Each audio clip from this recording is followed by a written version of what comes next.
Oh yeah, kama hapo mwanzo kwamba nilivyowaambia kwamba Matilda alikuwa anajiandaa na maandalizi ya kwenda kuolewa, na hapo kama mnavyoona hapo kwenye video tunamuona Matilda kwamba yupo kwenye ndoa sasa, na hapo ndipo anapoenda kwenda kuolewa.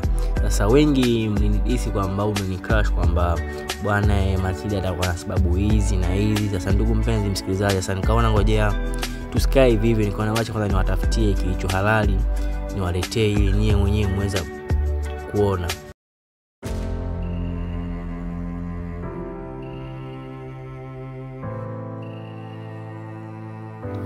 Haya sasa ndugu msikilizaji, huyo mnamuona hapa katika hiyo video ya nyuma hapa alikuwa ndo Matilda mwenyewe ambaye ameenda kuolewa.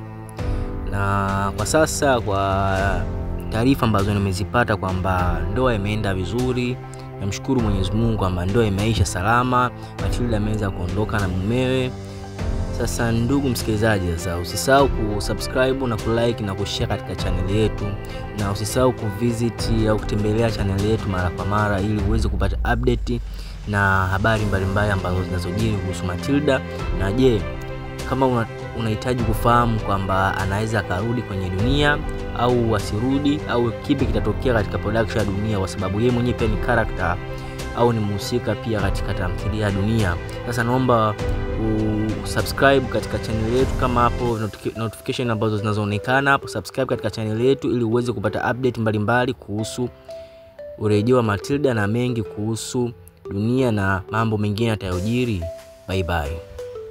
Mnaamini kwamba naweza nikawaacha wasikilizaji wangu bila kuwapa elimu ambayo mimi binafsi nimepata kutokana na hii ndoa ya Matilda. Sasa wacha niwajuze. Bwana, ndoa sio kitu ambacho kinaweza kukuzuia mwanadamu kufanya kazi zako. Mfano tunamuona kama Matilda kwamba yeye pia binafsi ni mwigizaji, na pia nje ya uigizaji ana shughuli zake mbalimbali ambazo anazifanya. Sasa yeye binafsi kajiona kwamba yeye ni mwanamke anastahili kuwa na maisha ya ndoa ambayo yako nje ya tasnia yake ya filamu.